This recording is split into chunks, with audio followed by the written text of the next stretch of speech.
Gravar, compartilhar aqui a tela, né? Hoje, né, nossa última aula, infelizmente, porque é um prazer falar desses assuntos com vocês, né? Vamos lá, e tem alguns assuntos que ficaram atrasados em relação às aulas anteriores, né? Vamos adiante, né? A gente vai começar falando do Merleau-Ponty, né? Filósofo importantíssimo, né? 1908 e 1961, né? O livro mais conhecido do Merleau-Ponty é A Fenomenologia da Percepção, né? Mas há outros grandes livros do Merleau-Ponty. Na USP, a Marilena Chauí é especialista em Merleau-Ponty, estudou bastante Merleau-Ponty, né? E há várias... Estou colocando a capa aqui da Fenomenologia da Percepção, né? Porque a palavra fenomenologia ela aparece, por exemplo, antes em Hegel, né? Mas em outros autores também, né? Mas a fenomenologia tem um sentido estrito, né? No século XX, e geralmente quando a gente fala fenomenologia hoje, a gente se refere a esse sentido estrito, né? Que vem de Husserl, né? Vai para Merleau-Ponty, influencia Sartre e assim por diante. Nos livros do Merleau-Ponty, nós encontramos várias menções, né? Algumas menções ao cinema, né? Mas no caso, o trabalho do Merleau-Ponty que eu vou falar é esse aqui, é o Cinema e a Nova Psicologia, que é uma palestra que o Merleau-Ponty deu em 1945, né? No Instituto de Altos Estudos Cinematográficos da França, que é um lugar almejado por muitos estudantes de cinema para estudar lá, porque é realmente um lugar incrível, né? Atualmente se chama FEMIS, né? Esse livro aqui, que inicialmente é um ensaio, uma palestra, né? Ele foi lançado dentro de outro livro, agora ele existe como livro avulso, né? Esse, O Cinema e a Nova Psicologia, mas que vocês podem encontrar ele em português dentro dessa antologia organizada pelo Ismael Xavier, chamada Experiência do Cinema, onde existem uma série de textos muito bons, né? Fundamentais para a compreensão de como se pensou o cinema, né? Sobre a teoria do cinema, né? Até um certo período, né? Então, tem não só autores franceses, né, mas tem esse texto do Merleau-Ponty, numa tradução do José Lino Grunewald, né? Uma boa tradução, mas que, ao comparar com o original, ao preparar a aula, eu acho que já merecia, com o tempo, né? Às vezes as traduções precisam ser revistas, em alguns casos. Acho que seria o caso de que valeria a pena. Mas, para quem não lê em francês, não há prejuízo algum, né? O texto ele é dividido em algumas partes e eu vou seguir essas partes do texto, né?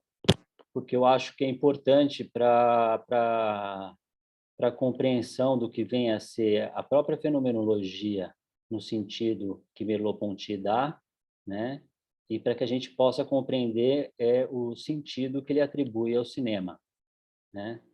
Então, ele vai fazer uma comparação entre o que ele chama de psicologia clássica, né?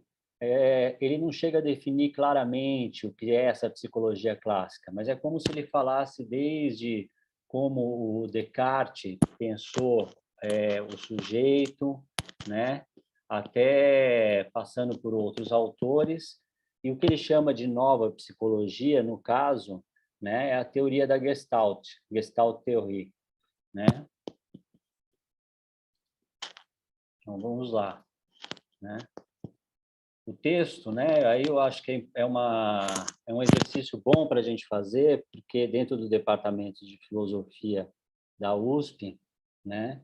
Uma coisa muito interessante que eu acho altamente produtiva para quem está começando na filosofia, mas não só para quem está começando, é a leitura do texto detida, né? Uma leitura no detalhe, observando cada movimento que o texto faz, cada coisa que o texto diz em si, né? Ao invés de ficar recorrendo a inúmeros comentadores, né?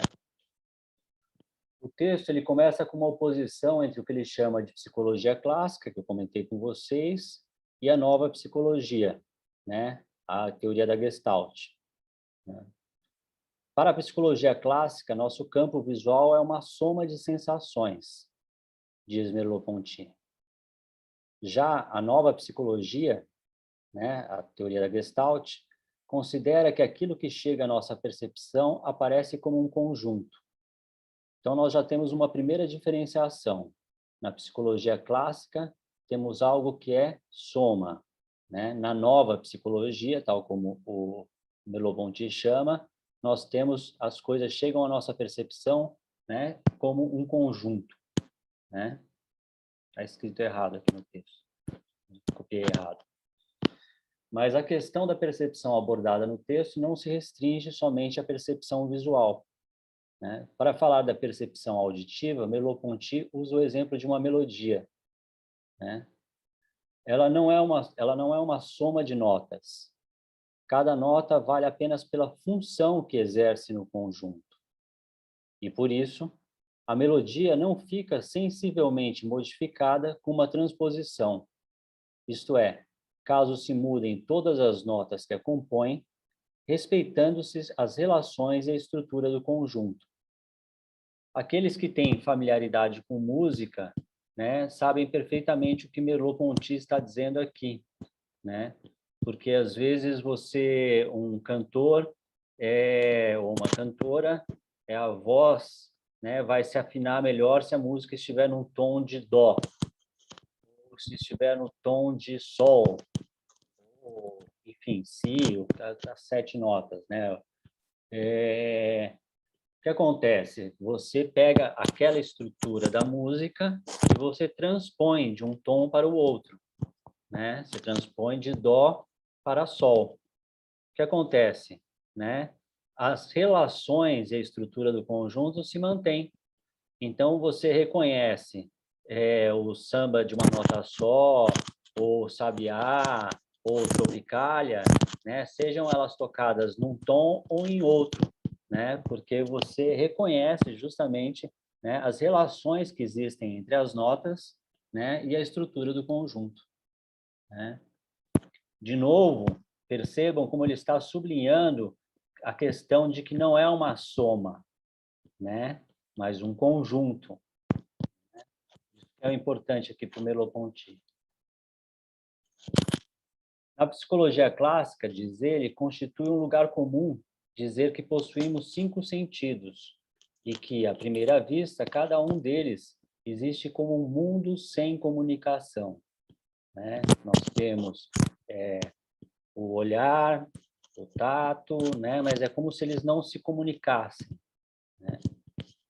Todavia, para a nova psicologia, minha percepção não é uma soma de dados visuais, táteis ou auditivos. Percebo de modo indiviso, mediante meu ser total. Capto uma estrutura única da coisa, uma única maneira de existir, que fala simultaneamente a todos os meus sentidos. Quer dizer, não se trata de uma soma, mas uma percepção em conjunto. Não se trata de uma percepção de algo dividido, né? Que eu vou depois somar intelectualmente. Não, eu percebo de um modo indiviso, né? Isso aí a gente já pode ver ecos da fenomenologia de Husserl, né? Toda consciência é a consciência de algo, né? Mas eu não vou entrar aqui em Husserl, que eu acho que não é o caso. Já Merleau-Ponty, o que nós temos para falar já é bastante assunto. A percepção analítica, né? Isto é, aquela que nos propicia o valor absoluto dos elementos isolados, é uma atitude posterior à percepção mais primitiva e natural. Ou seja, nós percebemos como conjunto, percebemos de modo indivíduo, né? Agora, depois, para que a gente faça uma percepção analítica, aquela que vai cortar em pedaços, né, os elementos que teremos, nos quais teremos os elementos isolados, né? Isso é um momento posterior, né? A percepção mais primitiva, quer dizer, que poderia ser talvez a palavra aqui ser mais originária, né? É a percepção mais habitual, nossa, e natural é a do todo, né? Não é a dos elementos isolados. Percebemos formas, conjuntos, né? Esse é o meio mais espontâneo da percepção. Então, quer dizer, o Merleau-Ponty abre a sua conferência fazendo essa comparação entre a nova psicologia e a psicologia clássica, de modo a dizer que percebemos, né, formas, conjuntos, né, indivíduos, né? De modo geral, a psicologia clássica transforma a percepção num autêntico decifrar intelectual dos dados sensíveis e numa espécie de princípio de ciência. Quer dizer, para a psicologia clássica, né, como ele está chamando, né, haveria um decifrar intelectual. Não havia essa maneira de uma percepção indivisa, né? E ela seria muito mais ligada a uma atitude da razão, do intelecto, né? Na psicologia clássica, né, os dados são sensoriais. Opa, peraí, está escrito errado, desculpem. Na psicologia clássica, os dados sensoriais são, em si, neutros e capazes de receber interpretações diferentes de acordo com a hipótese que se detém em meu espírito, ou seja, um decifrar intelectual das sensações, né? Meu espírito tem uma hipótese, né, considerando essa divisão, né, que existe o espírito, existe o corpo, né? Mas meu espírito tem uma hipótese e aí ele vai recebendo dados sensoriais neutros, né, aos quais eu aplico um sentido. Essa é a ideia de como o Merleau-Ponty está explicando o que chama de psicologia clássica. O que nos proporciona com relação a isso a teoria da forma, isso é, a Gestalt-Theorie, né, a nova psicologia. Nos ensina a não distinguir o que é sentido do que é pensado, né? É como se viesse um bloco completo, né, indiviso, né, que não permite distinguir o sentido do pensado, pelo menos num primeiro momento. A percepção não pode ser entendida como a imposição de determinados significados a determinados signos sensíveis, pois esses signos são indescritíveis sem a referência ao objeto que significam. Repito, né, aqui, para a compreensão desse trecho, né, toda consciência, né, é a consciência de algo, né? E na medida em que essa consciência, essa percepção se vem de algo indiviso, também há uma certa indivisão em relação à sensação, né, e à ação da consciência, né? É um todo que se forma. Por exemplo, quando eu percebo um cubo, não o faço porque minha razão reconstrua as perspectivas da aparência e, a propósito delas, imagine a definição geométrica do cubo, né? Através do que vejo, estou diante do cubo em si, em sua evidência.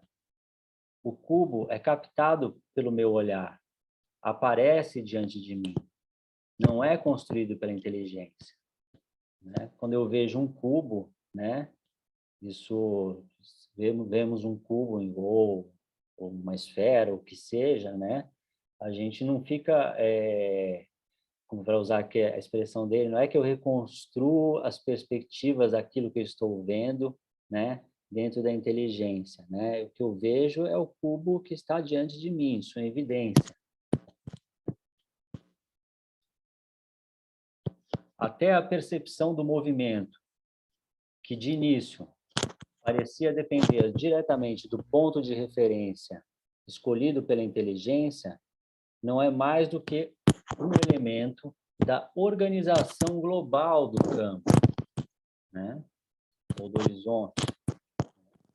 O movimento e a inércia distribuem-se para nós consoante o modo que nos fixamos no mundo e a situação adotada dentro dele por nosso corpo, né? Então, quer dizer, também não é uma coisa que a gente está fora, né? A consciência é a consciência de algo, né? A gente não está fora disso, né? E aí ele dá um exemplo que acho que explica bem isso que está logo acima, né? Por exemplo, ao ver um campanário e nuvens, tanto vejo o campanário imóvel, com as nuvens deslizando à sua volta, como, em oposto, as nuvens parecem imóveis e o campanário tomba no espaço, consoante o modo que nos fixamos no mundo. Todos nós, acho que já tivemos essa sensação, né? De olhar para uma construção ou para uma árvore, uma montanha, o que seja, né? E por algum momento prestar atenção nela e ver como as nuvens passam. E num outro momento prestar atenção nas nuvens e ter a impressão, né, a percepção, melhor dizendo, né, de que parece que aquele objeto aparentemente fixo se move, né? Ele usa esse exemplo para dizer o quanto é interligada a relação, né, entre o nosso corpo, né, e aquilo que a gente vê, né, percebe. Assim, a percepção não é uma espécie de ciência em embrião ou um exercício inaugural da inteligência, como gostaria a psicologia clássica, né? Precisamos encontrar uma permutabilidade com o mundo e uma presença nele mais antiga do que a inteligência, né? Isso é o que se propõe, né? Em muitos aspectos da fenomenologia. Esse é um primeiro momento que é da comparação, né? Um primeiro momento do texto em que há essa comparação entre a psicologia clássica e a nova psicologia, né? Um segundo momento vai se relacionar à percepção do outro. Depois nós chegaremos ao cinema e aí ficará mais temos que passar por isso antes, porque eu acho que fica mais claro o que vem a ser a própria fenomenologia, né? E o modo, evidentemente, como o Merleau-Ponty tratará o cinema. A nova psicologia traz uma nova concepção da percepção de outrem, do outro, né? Para a psicologia clássica, existia a diferença entre observação interior, ou a introspecção, né, e a observação exterior. Descartes, nunca é demais lembrar, ele parte para o exame interno, né, para descobrir-se como sujeito, né? Ele vai colocando tudo em dúvida, né, os objetos externos, o que vem da percepção, né? Enfim, ele faz uma dúvida hiperbólica, né? Que está nas meditações, por exemplo, um belíssimo livro, né? Fundamental livro do ponto de vista literário, inclusive, de Descartes, né? Para não ter dúvidas de que ele pensa, né? Não há dúvidas de que ele existe enquanto coisa pensante, né? Res cogitans, né? E depois ele vai ter que provar a relação entre essa res cogitans, essa coisa pensante, né? E a coisa extensa, o mundo exterior, né? Extensa. Na psicologia clássica, os fatos psíquicos, a cólera ou o medo, por exemplo, só podiam ser conhecidos diretamente a partir do interior e por aquele que o sentia. Nessa perspectiva, eu não poderia captar os signos corporais da cólera ou do medo no outro. Assim, para interpretar a cólera ou o medo, eu deveria recorrer ao conhecimento que tivesse dentro de mim da cólera ou do medo. Seria pela introspecção que eu conheceria esses e outros fatos psíquicos, né? Eu reconheço a cólera e o medo dentro de mim, né? E primeiro eu preciso saber disso, né, para que depois eu possa reconhecer no outro. Essa é a perspectiva da psicologia clássica, né? Para a nova psicologia, a introspecção quase nada propicia. Por exemplo, se eu quiser estudar o amor ou o ódio, encontrarei poucas coisas para descrever. Só conseguirei observações interessantes para a nova psicologia ao imaginar o comportamento de outra pessoa ao qual eu testemunho, né? Ou seja, se eu quiser saber do amor e do ódio, não será pela introspecção, né? Será ao encontrar o outro, né? Será na relação com o outro, né? Isso é muito importante também dentro da ideia do Merleau-Ponty. Cólera, vergonha, ódio ou amor não são fatos psíquicos ocultos no mais profundo da consciência de outrem. São tipos de comportamento ou estilos de conduta visíveis pelo lado de fora, né? A cólera, a vergonha e o ódio, assim como eu não reconheço elas a partir da minha introspecção, eu também não é que elas estão escondidas nos outros. Elas são visíveis pelo lado de fora. Estão sobre esse rosto, ou estão nesses gestos, né? A psicologia, né, essa nova psicologia, só começou, para chegar na nova psicologia, né? A psicologia só começou a se desenvolver quando renunciou a diferenciar o corpo e o espírito, né? Essa divisão, né, que está em Descartes, né, e que alguns brincam que o que Descartes dividiu ninguém mais consegue juntar, mas isso é só uma brincadeira, né? A psicologia só começou a se desenvolver quando renunciou a diferenciar o corpo e o espírito, que é o que está propondo aqui, né, Merleau-Ponty. Quando abandonou a observação interior, que a gente já viu, né, e o estudo somente fisiológico, isto é, tentar aprender a emoção medindo a velocidade da respiração, o número de batidas do coração, assim por diante, né? É óbvio que do ponto de vista da medicina, é importante que você reconheça onde estão certas emoções localizadas dentro do cérebro, etc. Mas, para Merleau-Ponty, isso não vai resolver uma série de questões da nossa vida cotidiana e do próprio conhecimento. O corpo e a alma, né, ele põe entre aspas, de um homem, não são mais do que dois aspectos de seu modo de estar no mundo, né? Estar no mundo, que é algo importante em Merleau-Ponty e também vai ser importante para Sartre, né? A emoção não é um fato psíquico interno, e sim uma variação de nossas relações com o outrem e com o mundo, legível em nossa atitude corporal, né? As emoções, elas têm relação com o mundo, né? Elas têm relação com os outros, né? Com os quais nós nos relacionamos, né? E isso também não fica ali guardado dentro de um lugar impossível de ser lido, né?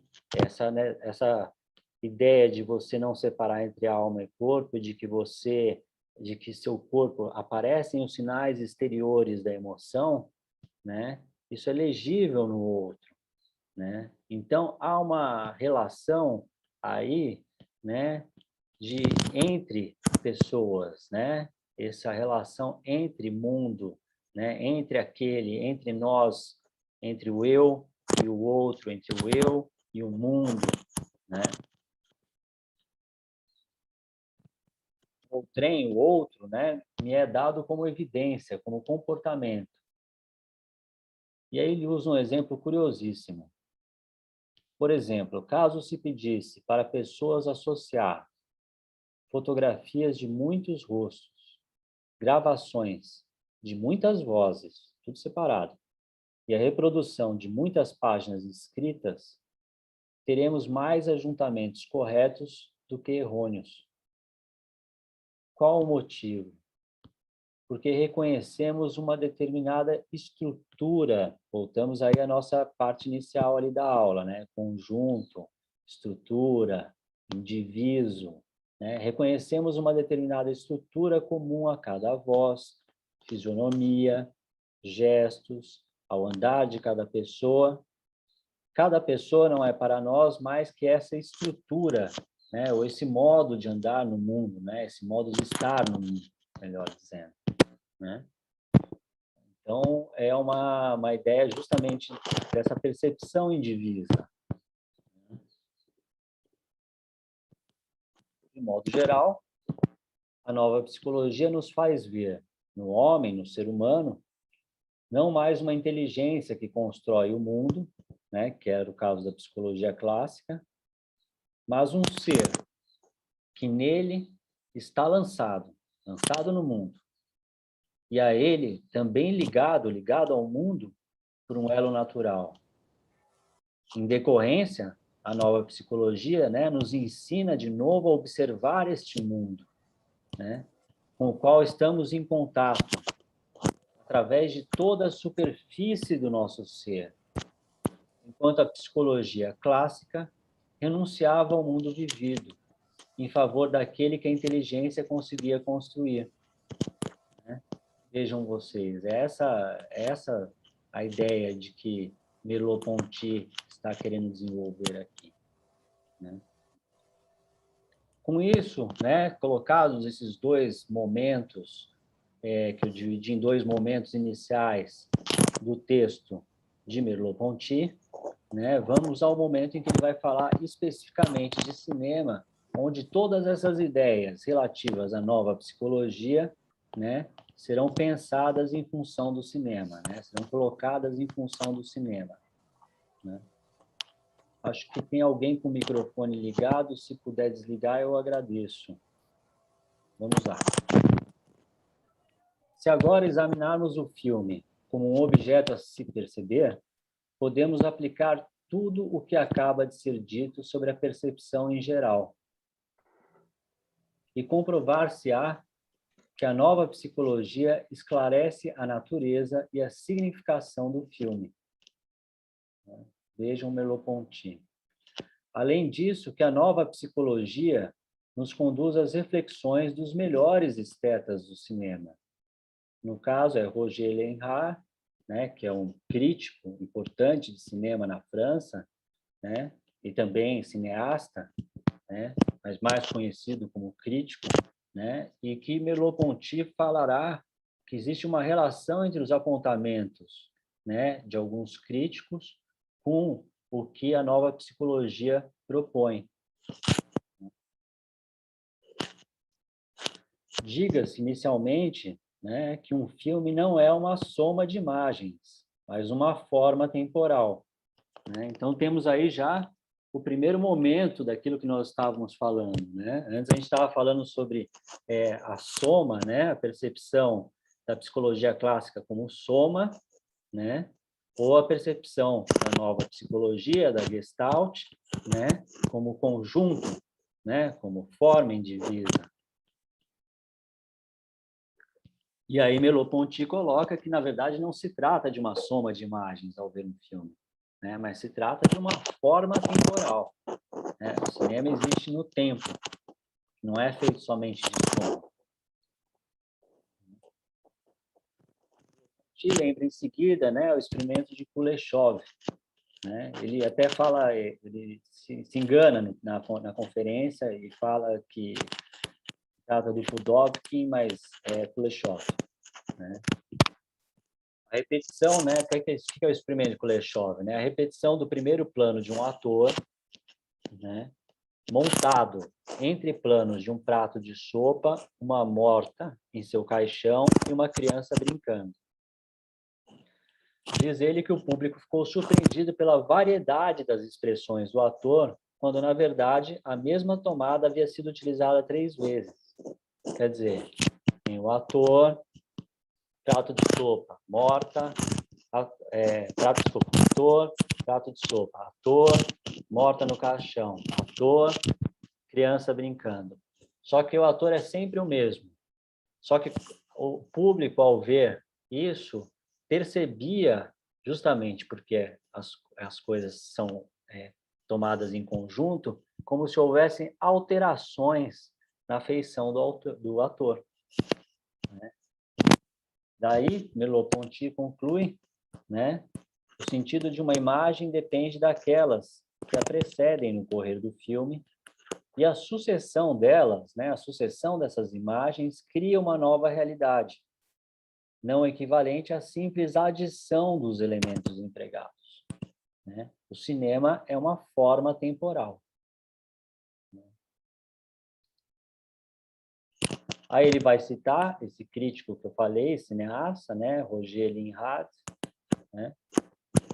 Roger acrescentava que era ainda necessário intervir a duração de cada plano, né? Uma duração breve de um plano, né, convinha um sorriso animado. Média, né, durar um pouco mais, a um rosto indiferente. Longa, né, durar mais tempo na tela, né, expressão dolorosa. Né? Disso ele extraiu uma definição do ritmo cinematográfico. Uma determinada ordem de planos e para cada um deles uma duração tal, de modo que o todo produza a impressão desejada com o máximo de efeito. Né? Busca-se, assim, o efeito, de acordo com a duração de cada plano, né? E com o ritmo cinematográfico em geral. Cinema, forma temporal, né? A qual você aplica um ritmo. Importante notar aqui, né, que o Merleau-Ponty está falando do cinema clássico, tal como a gente estava definindo nas aulas anteriores, né, que ficou mais claro, acredito eu, na última aula. Né? Ele não está falando do cinema de avant-garde. Né?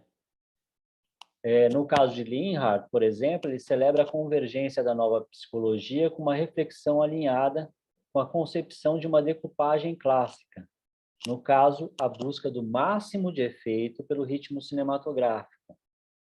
É importante vocês terem isso em mente, porque isso reaparecerá nas reflexões seguintes de Merleau-Ponty, né, desse texto.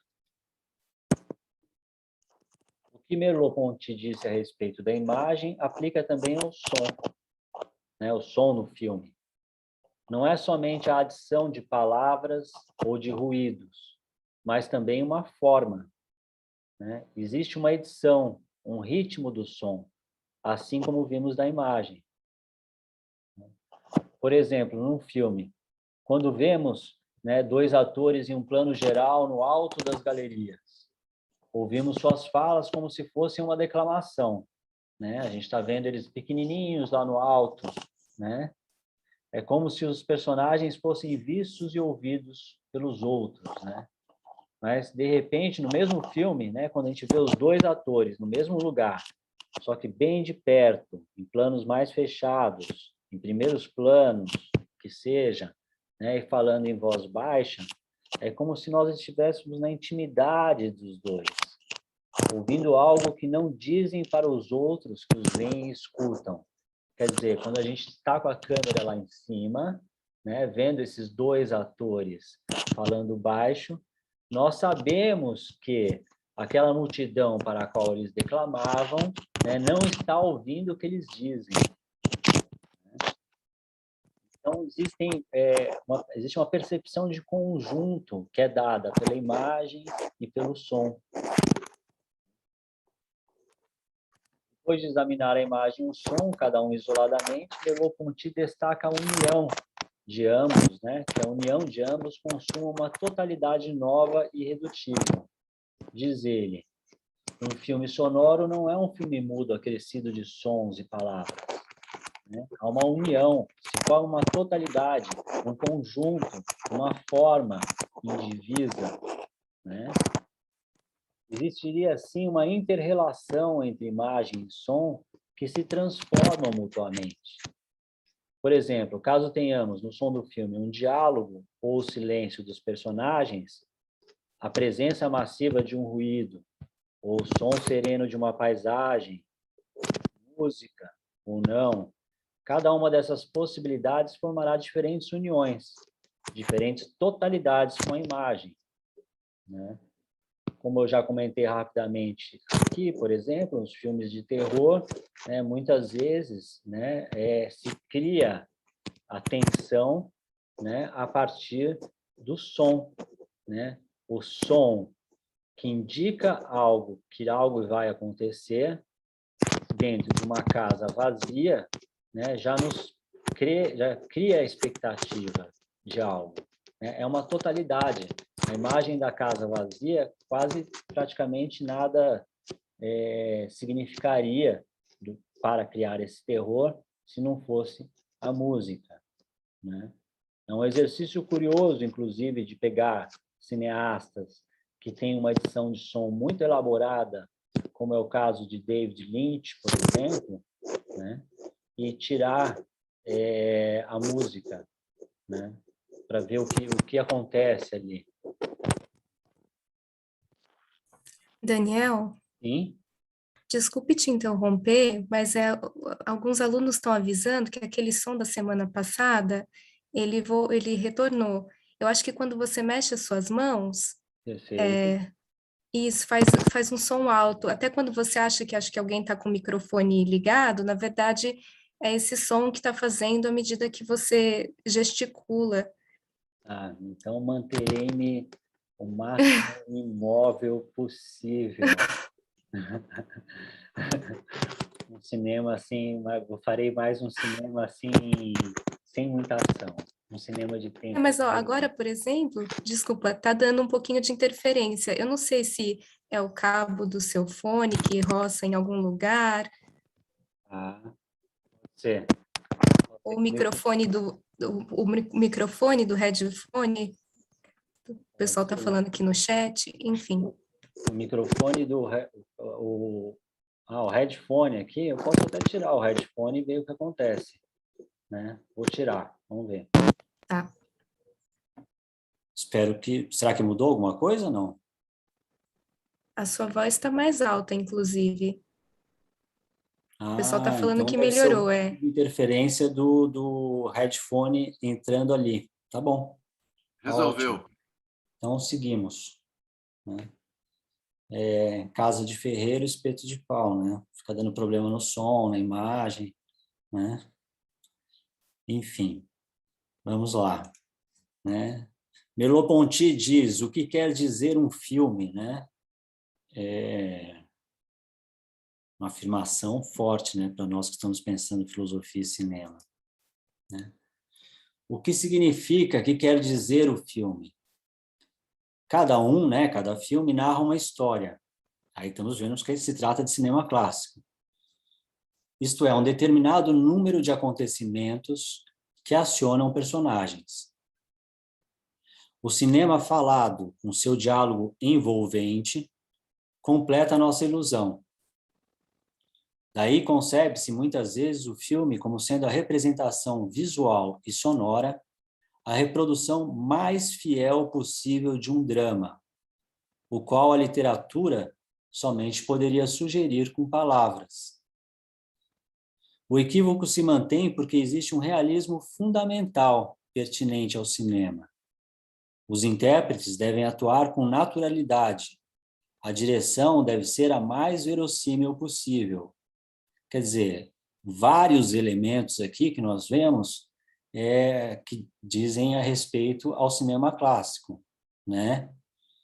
A ideia do verossímil, né? A direção mais verossímil possível, a atuação com naturalidade, a ilusão de realidade, né? E o realismo fundamental, né? Pertinente ao cinema, né? Essa ideia de realismo será trabalhada pelo Bazin, por exemplo, mas não só. Na filosofia contemporânea, por exemplo, Rancière também falará sobre o realismo do cinema, né? O que se entende por realismo. Vamos falar um pouco disso adiante, ainda hoje, né? Porém, para Merleau-Ponty, ver um filme não é como se estivéssemos a ver e ouvir o que veríamos caso assistíssemos de verdade à história que ele nos conta. Como vimos, ele fala em ilusão. Se existem fatos, eles são apenas materiais para o cineasta, né? Além disso, o filósofo também recusa o filme como uma história edificante que nos sugere uma concepção geral da vida, né? Pode haver muitas ideias na história dos filmes, mas tais ideias são apenas materiais para o cineasta. Em suma, fatos ou ideias estão ali a serviço da imaginação, né? Essa passagem específica do Merleau-Ponty pode servir também para marcar por que ele não chama o texto dele de cinema e a fenomenologia, e sim, né, o cinema e a nova psicologia, né? Porque existem restrições em relação ao que o cinema apresenta do mundo do ponto de vista fenomenológico, né? Continuemos. O filme não deseja exprimir nada além do que ele próprio, que é uma ideia interessante para ser vista, inclusive do ponto de vista crítico, né? A ideia fica no filme restituída ao estado nascente. Ela emerge da estrutura temporal do filme, como num quadro da coexistência de suas partes. Trata-se do privilégio da arte em demonstrar como qualquer coisa passa a ter significado, não devido a alusões a ideias já formadas e adquiridas, mas através da disposição temporal ou espacial dos elementos. Um filme significa da mesma forma que uma coisa significa. Um e outro não falam a uma inteligência isolada. Porém, dirigem-se ao nosso poder de decifrar tacitamente o mundo e os homens e de coexistir com eles, né? Então, quer dizer, tem uma ideia de que a gente, o filme, nesse momento, como uma coisa, produto da imaginação, né? E que é vista em conjunto, né? E uma ideia de que o filme ele não é uma... Os filmes não estão aí para trazer ideias, né? A ideia é um material, assim como o fato é um material para o cineasta, né? A ideia fica no filme restituída ao seu estado nascente, né? É certo que no decorrer comum da existência perdemos de vista esse valor estético da menor coisa percebida, né? Ele está dizendo desse valor estético, né? Esse valor para a percepção, né? Lembrando que a estética, quando ela surge, né, com esse nome, com Baumgarten, né, ele quer justamente um conhecimento a respeito da percepção, né? A estética ligada à relação entre filosofia e arte já está presente nesse momento inicial em Baumgarten, mas ainda não é o foco principal, né? Enfim, é certo também que a forma percebida na realidade jamais é perfeita como num filme. Aqui tá um ponto importantíssimo, né, da relação entre fenomenologia e cinema, né, ou cinema clássico. Porque a maneira como nós percebemos a realidade não é tão perfeita como num filme, né? E aí ele vai usar as seguintes palavras: há sempre falta de nitidez, expressividades, e a impressão de um excesso de matéria, né? O enredo cinematográfico tem, por assim dizer, um cerne mais compacto do que o da vida real. Decorre no mundo mais exato do que o mundo real. De qualquer forma, é mediante a percepção que podemos compreender a significação do cinema. Um filme não é pensado, e sim percebido. Esta é a fórmula principal, né, de Merleau-Ponty em relação ao cinema. Um filme não é pensado, e sim percebido. Tem consequências isso para o pensamento, para aqueles que querem se dedicar à relação entre fenomenologia e cinema, né? Esse ponto é um ponto fundamental, né? Se o cinema deseja nos mostrar uma personagem tomada de vertigem, não deve tentar conferir a visão interior da vertigem, né? Aí estamos vendo de novo o Merleau-Ponty colocando a introspecção e a relação com o mundo exterior, né? Sentiremos isso bem melhor apreciando exteriormente, contemplando esse corpo desequilibrado a se contorcer sobre um penhasco, ou esse andar vacilante, tentando adaptar-se na desorientação do espaço. Para o cinema, como para a psicologia moderna, a vertigem, o prazer, a dor, o amor, o ódio traduzem comportamento, né? Ou seja, eles aparecem no corpo e também aparecem na maneira como você se relaciona, os seus movimentos, a sua gesticulação, né? O lugar em que o personagem ou as personagens estão numa certa imagem, né? E aí, já que Merleau-Ponty está falando do cinema clássico, né? Falemos então do mestre do cinema clássico.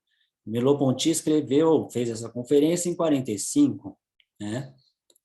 Mais de uma década depois, temos Hitchcock, né? Vertigem, Vértigo, um corpo que cai, né? Onde nós vemos justamente a vertigem aparecendo de diversas maneiras, né? E essas maneiras elas se traduzem em imagem, né? Logo no alto, vamos ver aqui como uma história em quadrinhos, né? Seguindo como uma história em quadrinhos. Logo no alto à esquerda, logo nos créditos iniciais, né? Nós já temos essa espiral, esse abismo, né? Colocado diante do olhar do outro, né? Nós temos essa espiral, esse abismo, né? Que é como o Ismael Xavier trata esse filme num belíssimo ensaio, né? Temos essa espiral e esse abismo aqui colocados também na maneira como o personagem vê, né, a profundidade, a altura, né?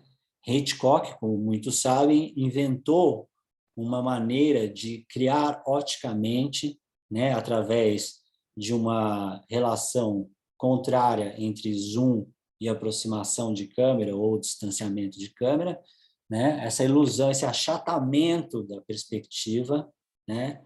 Que caracteriza a vertigem, né? Nós temos esse também, essa espiral e o abismo, né? No cabelo da personagem que tanto fascina o protagonista, né? Espécie de buraco negro, né? Feito desses fios em volta, né? Do lado direito, a personagem que supostamente, né, estaria possuindo, né, o quadro que retrata a personagem que supostamente estaria possuindo a personagem interpretada por Kim Novak. Os círculos também na árvore, quando eles visitam ali, né, num certo momento do filme, né, em um momento fundamental do filme, onde a própria câmera faz um círculo, né? A câmera ela roda os personagens e a realidade em volta deles muda nesse momento em que a câmera roda, né? Então percebam como um cineasta, que Deleuze falava que era o mais clássico, né? O último dos clássicos, melhor dizendo, ou o primeiro dos modernos, né? Como esse cineasta trabalha, né, questões relacionadas à vertigem totalmente adequadas a essa maneira como o Merleau-Ponty descreve a vertigem ao falar do cinema clássico, né? Existe até uma autora que brinca, né? Será que Hitchcock leu Merleau-Ponty, né? Enfim, as filosofias clássicas apresentavam o espírito e o mundo, cada consciência e as outras, né? A nova psicologia, as filosofias contemporâneas apresentam a consciência lançada no mundo, submetida ao exame das outras, e através delas, através do outro, né? Conhecendo a si própria, né? Há uma intersubjetividade, né? Em relação ao outro.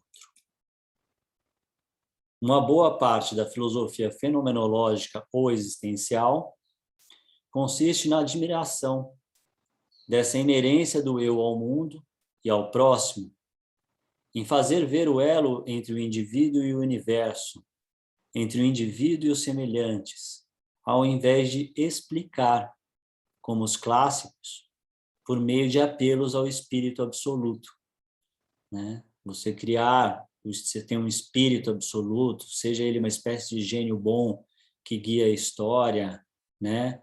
Ou aquele que poderá conhecer o que vem a ser a matemática universal de tudo, né? A filosofia fenomenológica coloca em outro lugar esse sujeito, esse eu, né? Uma relação de inerência ao mundo, de inerência ao próximo, né? Ao invés de explicar como se explicava na filosofia que ele está no início da filosofia moderna, né? Pois o cinema está particularmente apto, diz Merleau-Ponty, a tornar manifesta a união do espírito com o corpo, do espírito com o mundo, e a expressão de um dentro do outro. Eis porque não é surpreendente que um crítico possa, a propósito de um filme, evocar a filosofia. No caso, ele está falando de Alexandre Astruc, que é um cineasta, crítico, muito importante aí nesse período, né? Eu diria muito importante, até pouco para Astruc, porque foi ele que cunhou a ideia da câmera-caneta, né? Quer dizer, se o Descartes fosse vivo, diz ele num texto, né? Se Descartes fosse vivo, ele não usaria, não escreveria, ele usaria uma câmera. E essa ideia será fundamental para o estabelecimento da ideia de autor tão importante dentro do universo do Cahiers du Cinéma e na Nouvelle Vague, né? Mas o que o Merleau-Ponty diz que, embora um filme seja percebido, também não é surpreendente que um crítico possa, né, evocar a filosofia, porque existe uma relação entre a filosofia que estava sendo feita naquele tempo, que estava sendo pensada, gestada naquele momento, né, a fenomenologia, pensando essa inerência do eu ao mundo, e que daí não seria estranho que alguém usasse, né, a fenomenologia para falar do cinema, né? Merleau-Ponty expressa compreensão quanto ao crítico que evoca a filosofia e quanto aos que se aborrecem com o artigo filosófico do crítico, porque o artigo do Astruc foi criticado, né? Ele compreende os dois. Os que se aborrecem têm alguma razão, pois para Merleau-Ponty a arte não é feita para expor ideias, né? A arte não é feita para expor ideias. Quer dizer, o Deleuze não faz parte aqui do nosso curso, né, do período que nós estamos estudando.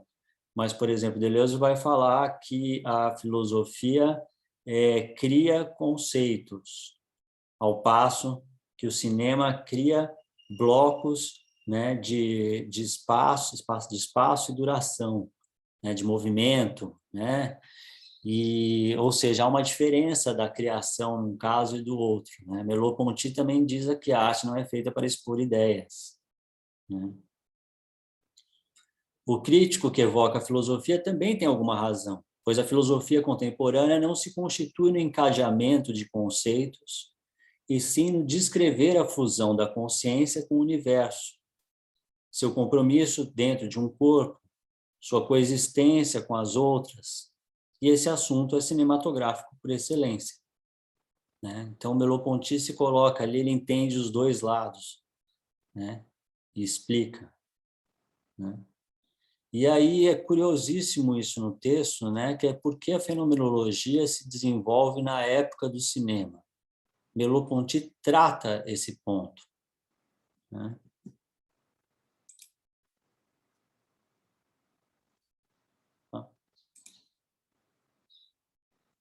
Diz ele, né? O cinema é uma invenção técnica onde a filosofia tem a sua razão de ser.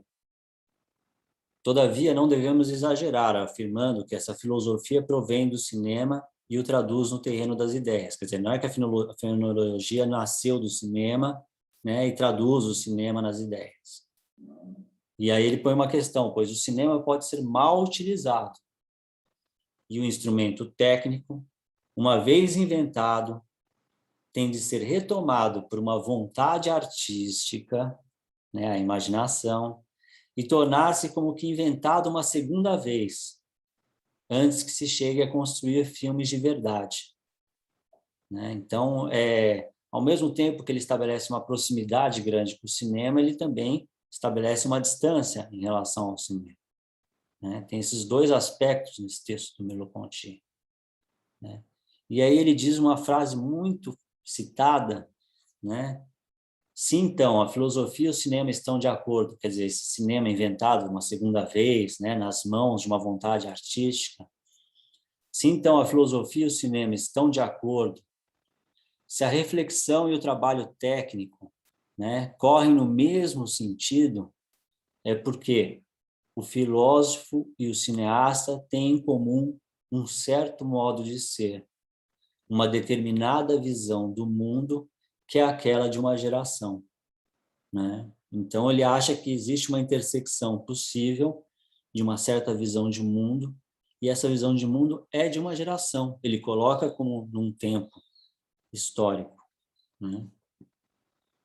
Curiosíssimo é que justamente Godard, né, vai utilizar isso, né? O filósofo e o cineasta têm em comum uma certa maneira de ser, uma certa visão de mundo que é aquela de uma geração, né? Essa é uma cartela que eu tirei do filme Masculino Feminino, né? Filme do Godard, né? Que é um filme, inclusive, que marca uma certa mudança ali, é um dos momentos de mudança ali da trajetória godardiana, né? Na trajetória de Godard, né? Em que o filósofo Godard, né? Porque Godard é um ensaísta, tem muitos filmes que são ensaios, né, que estão ali com um pé na filosofia, um pé na poesia, né? E aí, justamente esse filme é um dos filmes que parece-me faz uma mudança ali na trajetória dele. Juntando o que nós falamos de Bergson na aula anterior e um pouco Merleau-Ponty, né? Rapidamente.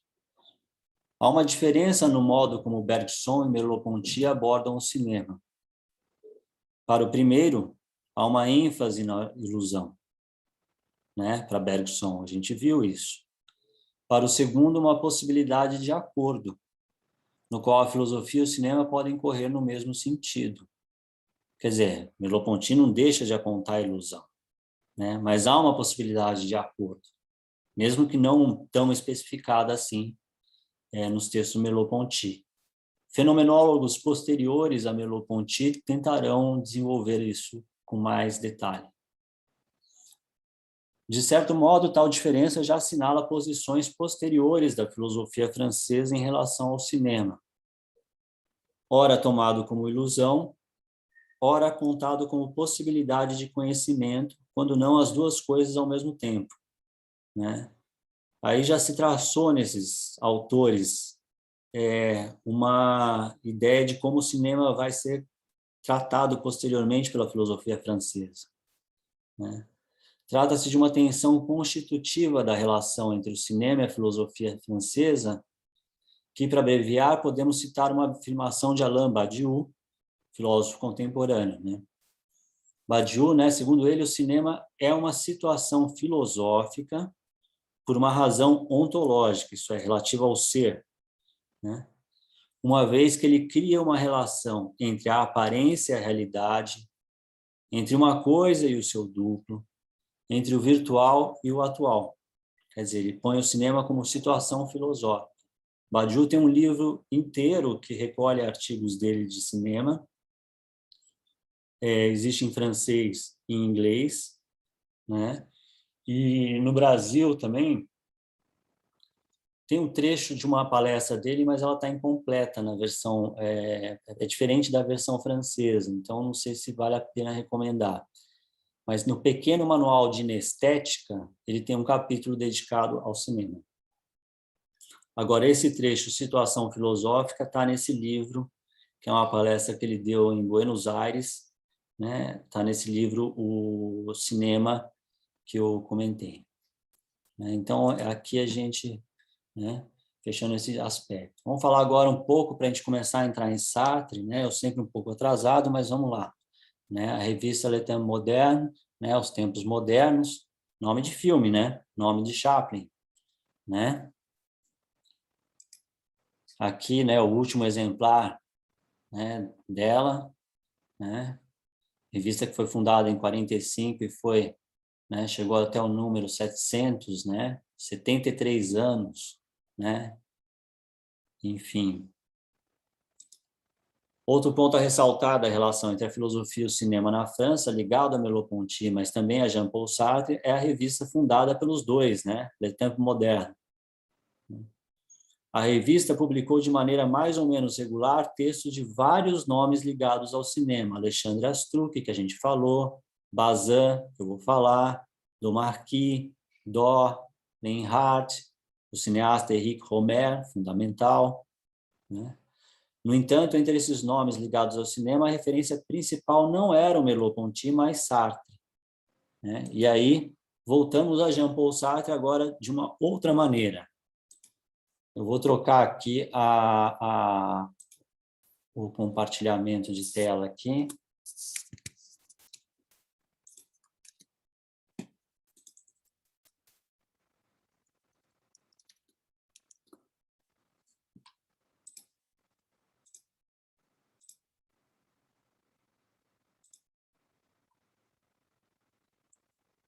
A relação entre Sartre e o cinema, né? Sartre foi roteirista, né? Escreveu roteiros, foi cinéfilo, né? Cinéfilo, como a gente pôde ver desde a infância, né? Ele já amava cinema. Tem um aspecto de teórico do cinema, né? E outro ponto que eu gostaria de ressaltar é a influência dele sobre essa geração de críticos, que muitos deles escreveram na revista dele, e do Merleau-Ponty. Passar rapidamente aqui o Sartre como roteirista, né? Acho que é interessante destacar isso, né? Um filósofo, né, que foi roteirista. Sartre foi contratado como roteirista pela Pathé, né, que a gente já viu aqui, né, essa empresa, de 1943 a 46. No entanto, a maior parte da atividade cinematográfica de Sartre se situa entre 47 e 57, em concorrência, podemos dizer, desleal, né, com a filosofia, o teatro e a política, que o absorvem muito mais. Então, entre 47 e 57, Sartre se relacionou mais do ponto de vista... Ele escreveu diálogos de filmes, teve trabalhos adaptados, nos quais ele ajudou por vezes, teve roteiros originais que ele escreveu, né? Enfim, teve coisas que não foram filmadas, inclusive, né? Entre os filmados aí nesse período de 47 a 57, a gente pode falar, né, desse filme do Delanois, né, que em português foi traduzido como Os Dados Estão Lançados, né, os jogos estão feitos, né, um filme de 47, né, As Mãos Sujas, que também volta e meia aparece interpretada no teatro, mas aqui dirigida pelo Fernand River, né, A Puta Respeituosa, né, a Prostitute, né, do Brabant, né, e do Pagliero, né, Os Orgulhosos, Alegre, 53, né, Rui Clos, né, Entre Quatro Paredes, né, dirigido pela Jacqueline Audry, 54, né, As Bruxas de Salem, né, baseado em Arthur Miller, né, mas uma adaptação feita pelo Sartre, dirigido pelo Raymond Rouleau, né, esse filme do Vittorio Gassman, né, de 57, Kim, né, e o filme Freud, né, que ele não aparece creditado, que, enfim, isso aqui já seria uma aula inteira só para falar da relação entre Sartre e John Huston, né, que John Huston, um dos cineastas mais importantes da história do cinema, e Sartre, um dos filósofos mais importantes da história da filosofia, né? A relação entre os dois não foi fácil. E é divertida de saber, na verdade, embora seja mais anedotas para contar. Sobre sua carreira como roteirista, Sartre resumiu com uma série de lamentáveis insucessos, uma sucessão quase ininterrupta de descontentamentos, né? Existem muitos fatores que a gente pode atribuir a isso, porque também o cinema, que ele foi trabalhar é um cinema como arte coletiva, como uma produção coletiva, um cinema industrial, né? No qual o roteirista é uma peça dentro de outras, dentro de uma linha de produção, né? Diferente do Sartre, escrevendo suas peças de teatro, seus romances, seus contos, né? Mas também existe um outro aspecto que a gente vai falar aqui, pelo qual o cinema é importante para o Sartre e que também o levou a pensar sobre esses insucessos, né, esses fracassos, não só no sentido não é no sentido financeiro. Peguemos agora o Sartre cinéfilo, né, passando rapidamente, mas que eu acho que é importante, né, e vocês vão ver por quê. Já vimos as palavras, né, ele falando ali o início, né, do amor dele pelo cinema, né? E agora eu gostaria de citar um trecho da Simone de Beauvoir, né, falando um tema, algo que inicialmente parecerá meramente biográfico, mas que eu acho que teremos uma coisa a tirar disso importante, do ponto de vista filosófico, né? Diz a Simone de Beauvoir, havia um modo de expressão que Sartre colocava quase tão alto quanto a literatura, o cinema. Quer dizer, Sartre tinha alta conta do cinema, né? Mas é quase tão alto quanto a literatura. Eu já peguei uma tradução em português desse livro da Simone de Beauvoir que falava que Sartre colocava na mesma altura, está errado. No francês é quase tão alto quanto a literatura. Como cinéfilo, Sartre tinha uma preferência pelo cinema estadunidense, né? Alexandre Astruc acrescenta que Sartre também tinha gosto por um certo melodrama que se relacionava com sua infância. O deleite de Sartre com o público popular na sala de cinema, que já vimos nas palavras, e com o tipo de cultura que os filmes difundem, influenciaram a sua concepção de cinema. Simone de Beauvoir, às vezes, ficava mais encantada com os filmes da vanguarda, né? Sartre gostava de filmes mais o cinema clássico. O outro aspecto, né, o Sartre teórico do cinema. A quantidade de textos teóricos de Sartre dedicados somente ao cinema é pequena. Um comentador, Dominique Chateau, que escreveu um livro chamado Sartre e o Cinema, enumera um dever de estudante, talvez um projeto de artigo, escrito no final do seu curso preparatório para a universidade ou do seu primeiro ano na École Normale, né? Um discurso de distribuição de prêmios no liceu em que ele foi professor, no Havre, o artigo Um Filme para o Pós-Guerra, que é um artigo que ele escreveu como deveria ser o cinema francês após o final da guerra, uma crítica que é muito falada, mas, enfim, depreciando o cidadão Kane, né? Um texto perdido, então não adianta, né, sobre a linguagem cinematográfica, que é uma palestra na Sorbonne, e pequenos textos a favor de Tarkovsky, né, e o Papatakis, né, em 62. Isso é o que ele lista, o Dominique Chateau, a partir da reunião de obras que justamente o Astruc, esse crítico, entre outros, né, eles fizeram um documentário sobre o Sartre, trabalharam em cima de coisas do Sartre, enfim. Opa, mais uma pessoa entrou aqui, deixa eu admitir, né? Eu tenho, durante essa pesquisa de pós-doutorado, eu quero ver se eu acho mais coisas, né, a respeito do Sartre teórico, né? Eu já vi indicações, mas eu não encontrei os textos. Mas esses são os que o Dominique Chateau enumera, né? Esse texto, né, escrito aos 19, 20 anos, né, vejam só o que o Sartre diz: o cinema oferece a fórmula de uma arte bergsoniana.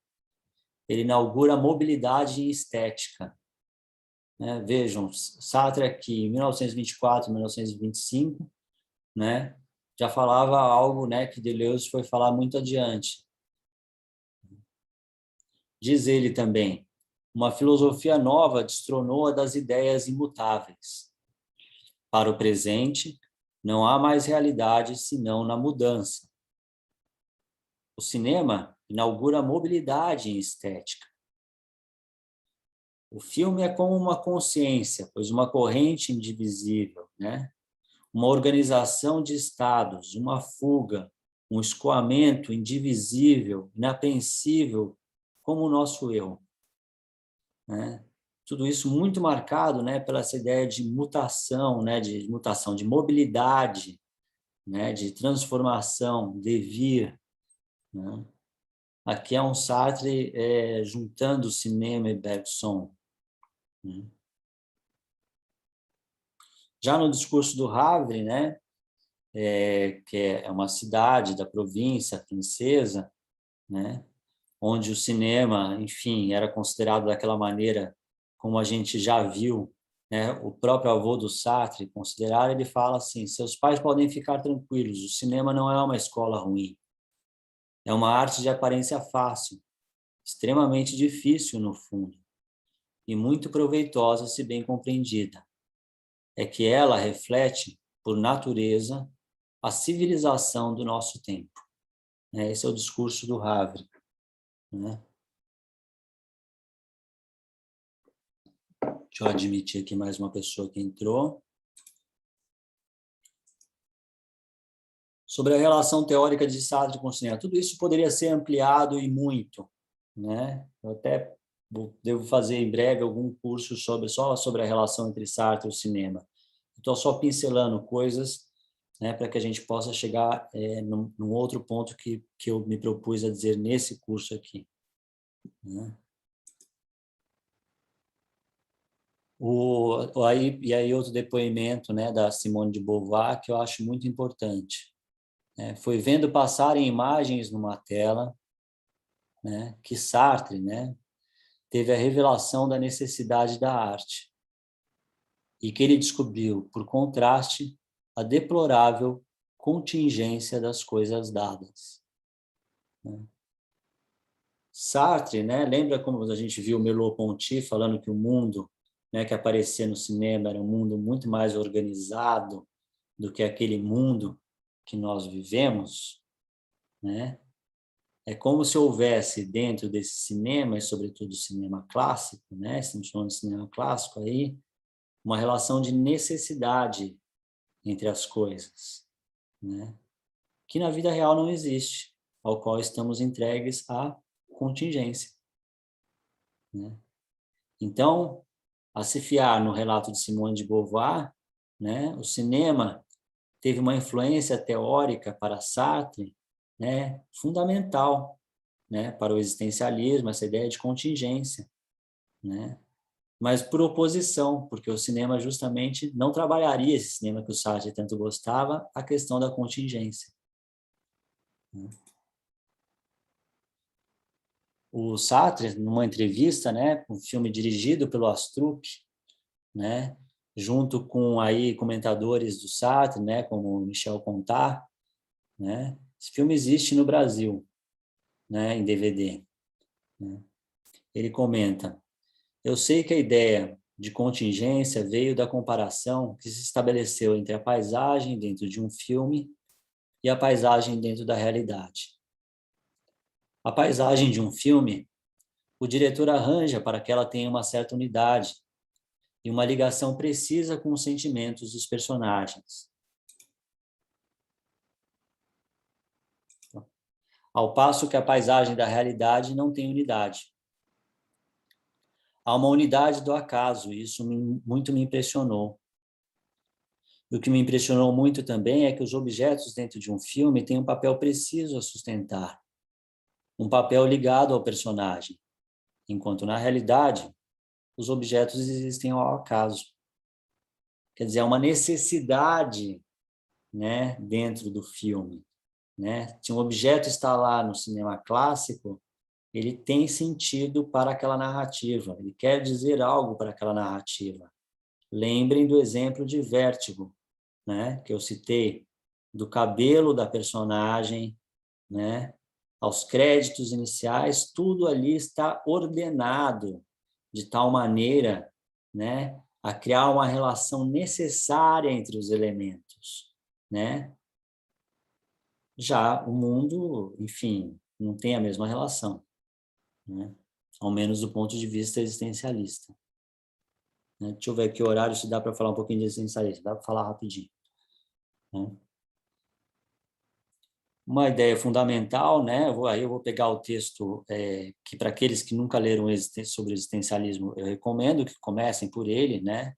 Que é uma conferência, né? O existencialismo é um humanismo, né? Eu cito alguns trechos aqui que me parecem que ele fornecem elementos-chave para a compreensão, para uma primeira compreensão do que vem a ser o existencialismo, mas também para o que virá a ser uma ideia de cinema moderno. Diz Sartre, se Deus não existe, e ele trata, o caso dele é um existencialismo ateu, né, no qual a existência precede a essência, né, nós somos colocados no mundo e depois nos percebemos como tais, né, se Deus não existe, não encontramos diante de nós valores ou imposições que nos legitimem o comportamento. Quer dizer, se Deus não existe, não tem nada aí que diz que eu devo agir assim ou de outra maneira. Estamos sós e sem desculpas. É o que traduzirei dizendo que o homem está condenado a ser livre. Essa afirmação mais famosa, talvez, do Sartre. Né? O homem está condenado a ser livre. Uma vez lançado no mundo, é responsável por tudo que fizer. Né? Somos livres e somos responsáveis por aquilo que fazemos. Né? Um certo número de pessoas pensam: as circunstâncias foram contra mim, eu valia mais do que fui. É certo que não tive um grande amor, uma grande amizade, mas foi porque não encontrei um homem ou uma mulher que fossem dignos disso. Não escrevi livros muito bons, mas foi porque não tive tempo livre para fazer. Quando as pessoas dizem isso, né, permaneceram, portanto, em mim inteiramente viáveis inúmeras disposições, inclinações, possibilidades que me dão um valor que da simples série dos meus atos não se pode deduzir. Né? Quer dizer, eu não agi de tal maneira, né, a que eu escrevesse um grande livro. Eu não agi de tal maneira a que eu fosse ao encontro de um grande amor ou de uma grande amizade. E isso, de certa maneira, é algo que eu me apoio, né? Porque é como se eu pudesse ser algo que, de fato, eu não sou. Né? Ora, na realidade, para o existencialista, não há amor diferente daquele que se constrói. Não há possibilidade de amor, senão a que se manifesta no amor. Não há gênio, senão o que se exprime nas obras de arte. O gênio de Proust é a totalidade das obras de Proust. O gênio de Racine é a série de suas tragédias e, fora isso, não há nada. Por que atribuir a Racine a possibilidade de escrever uma nova tragédia, já que precisamente ele não escreveu? Né? Então, quer dizer, estamos condenados a ser livres, né? Fazemos aquilo que escolhemos, né? E temos responsabilidade por aquilo que fazemos. Né? Aí, sobre a relação entre contingência e não destino, né?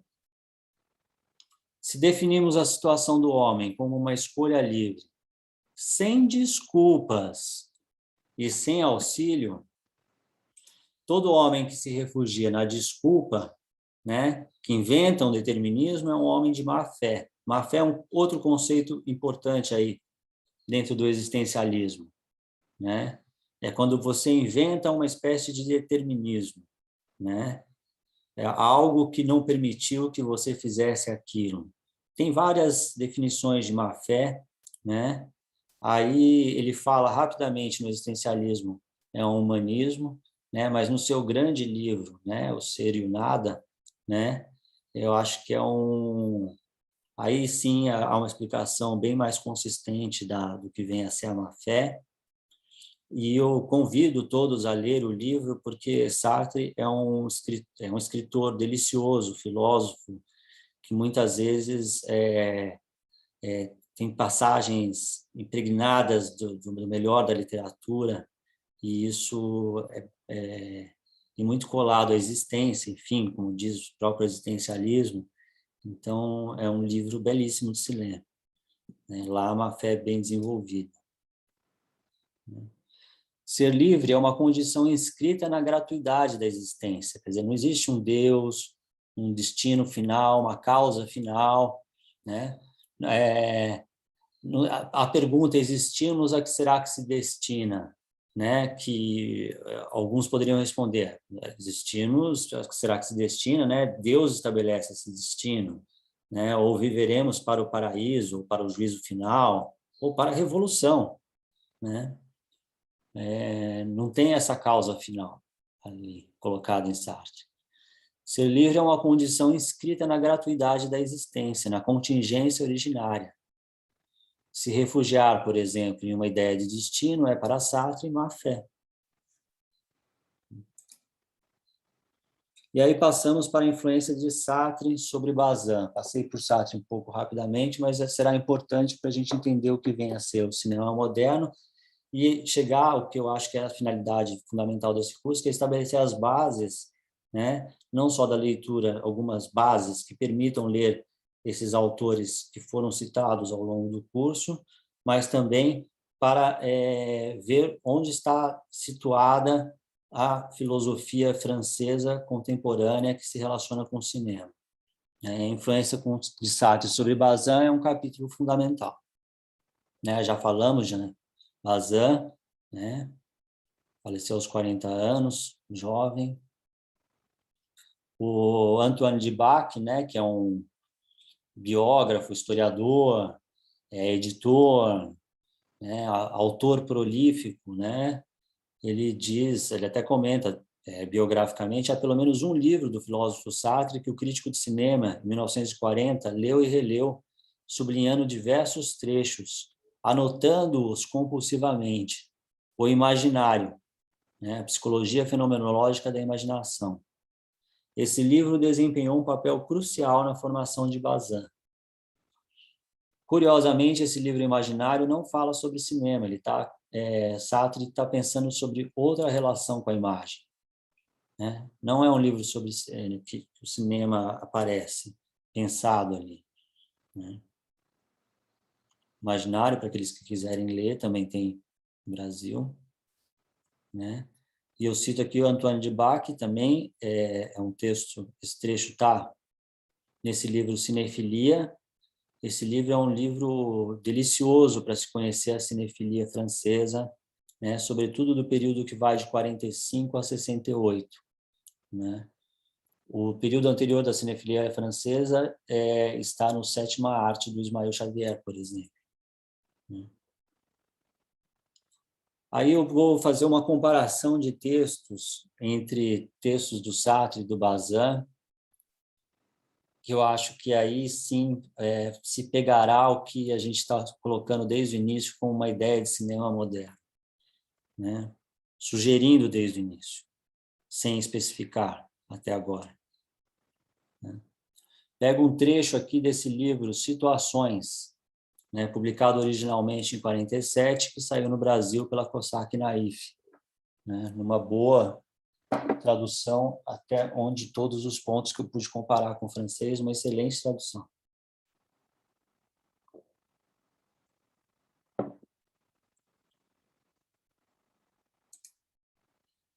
Comecemos com um texto de Sartre sobre o romance 1919, né, do escritor norte-americano, né, o John Dos Passos, né?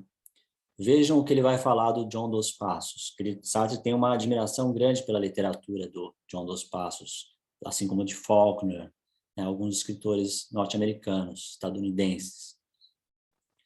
Ele vai falar: os fatos são delimitados por contornos nítidos e estão no ponto para ser pensados, mas Dos Passos jamais os pensa. Nossa, lembra Merleau-Ponty, né? Mas Dos Passos jamais os pensa. Em nenhum momento a ordem das causas se deixa surpreender. Não é, de modo algum, narrativo. É o desfiar balbuciante de uma memória bruta e crivada de buracos que resume em poucas palavras um período de vários anos e para se estender languidamente sobre um fato minúsculo. Não falta relevo, mas ele é sabiamente distribuído ao acaso. Os fatos permanecem inexplicáveis tumultos de cores, ruídos, paixões. Cada acontecimento é uma coisa rutilante e solitária, que não decorre de nenhuma outra, surgindo de repente e se acrescentando às outras coisas, um irredutível. Contar para dos passos é fazer uma adição. Daí o aspecto relaxado do seu estilo. And. As grandes aparências perturbadoras, a guerra, o amor, o movimento político, uma greve, se desvanecem, desagregando-se numa infinidade de pequenos bibelôs. Né? Uma maneira de se escrever, né, aqui descrita pelo Sartre, dos passos, e que será importante, como veremos, mais até do que o imaginário para o Bazin. Vejamos agora, num artigo publicado em 48, o modo como Bazin liga a literatura de Dos Passos e alguns dos outros escritores americanos, contemporâneos estadunidenses de Dos Passos, né, com os filmes do neorrealismo italiano. Quer dizer, o neorrealismo italiano, né, esse momento da história do cinema italiano, né, que tem Roma, Cidade Aberta, Ladrões de Bicicleta, né, em que se usam atores não profissionais, que se saem dos estúdios e vão para as ruas, né? É um momento fundamental da história do cinema, né? É um corte fundamental ali. Vejamos como o Bazin fala sobre o neorrealismo italiano. Ele está falando aqui do Rossellini, né? Grande mestre Roberto Rossellini, né? Diretor de alguns dos melhores filmes que existem, né? Como o Europa 51. A técnica de Rossellini conserva seguramente certa inteligibilidade no que diz a respeito, né, da sucessão dos fatos, mas esses não se engatam uns nos outros como os elos de uma cadeia. Na decupagem cinematográfica habitual, segundo um processo semelhante ao da narrativa romanesca clássica, o fato é atacado pela câmera, dividido, analisado, reconstituído, né? Estamos falando aí na cinema clássico, como seria, né? Mas aí no Rossellini é diferente, né? Os fatos em Rossellini ganham um sentido, mas não a maneira de um instrumento, cuja função determinou de antemão a forma. Os fatos se seguem, and. E a mente é forçada a perceber que eles se assemelham. A estética do cinema italiano, pelo menos em suas partes mais elaboradas e em diretores tão conscientes de seus meios quanto Rossellini, não é senão o equivalente cinematográfico do romance americano. Mais que uma influência, é um acordo do cinema e da literatura sobre os mesmos dados estéticos profundos, sobre uma concepção comum da arte e da realidade.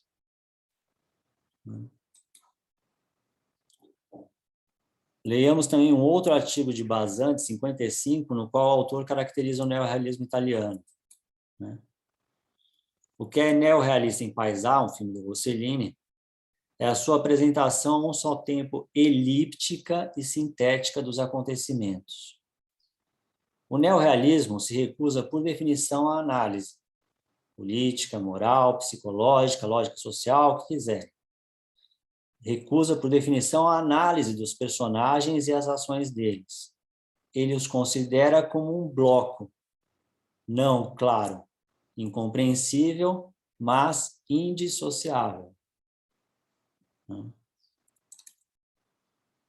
Como os textos sugerem, né, o modo como Sartre leu certos romancistas estadunidenses é uma influência na maneira como Bazin viu os filmes do neorrealismo italiano.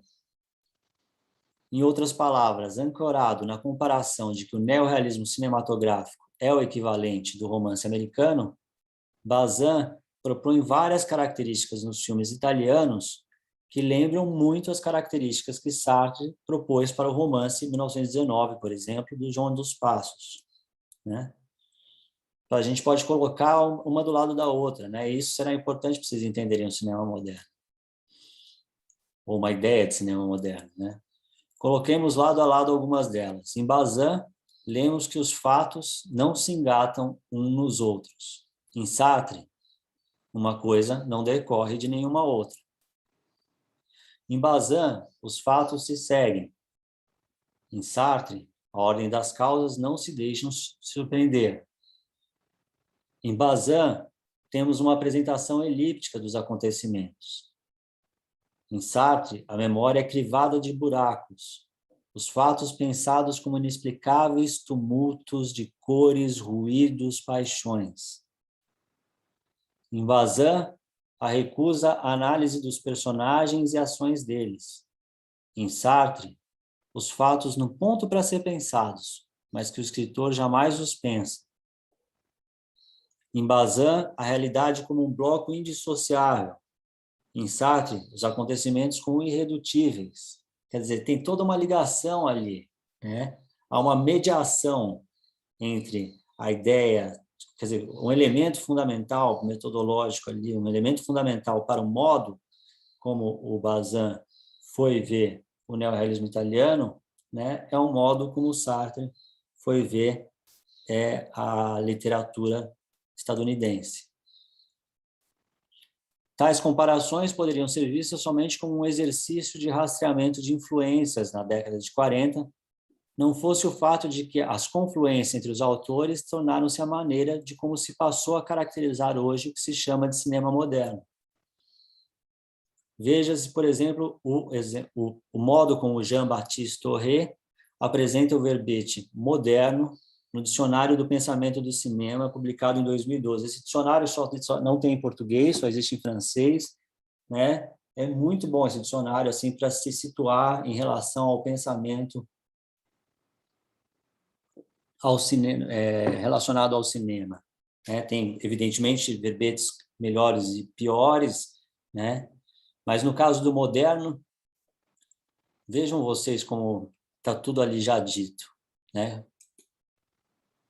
Momento de ruptura radical com o cinema clássico, ele, o cinema moderno, designa menos um período histórico do que uma relação entre o mundo, os personagens e o espectador.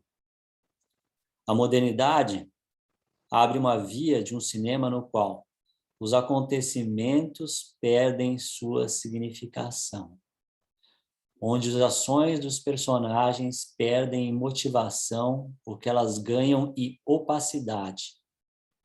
As pequenas histórias e a captação do real se substituem às grandes narrativas. A banalidade ao exemplar, o arbitrário ao razoável, ao razonável, né?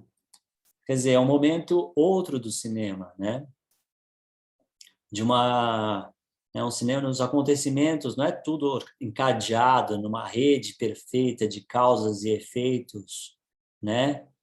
Os acontecimentos, eles pedem, algumas coisas podem acontecer num filme que seria caracterizado como moderno pelo Bazin, por exemplo, ou pelo Deleuze, como ligado à imagem-tempo, porque a definição do Deleuze de imagem-ação e imagem-tempo tem muito a ver com cinema clássico e cinema moderno, né? Os acontecimentos, pode acontecer algo que não vai ter consequências, efeitos para a narrativa. Às vezes os personagens agem e a gente não sabe direito por que eles agem, né?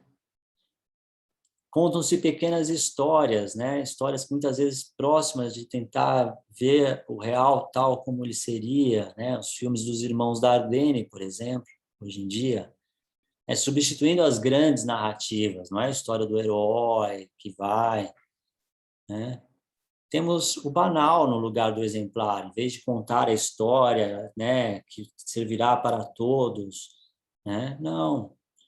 E ser com vários momentos arbitrários, né, que às vezes não parecem até pouco razoáveis, né, que estejam naquela narrativa, né? De novo, vemos, né, os acontecimentos perdem sua significação. Bazin diria, os fatos não se engatam uns nos outros. Sartre diria, uma coisa não decorre de nenhuma outra. De novo, a gente vê, as ações dos personagens ganham em opacidade.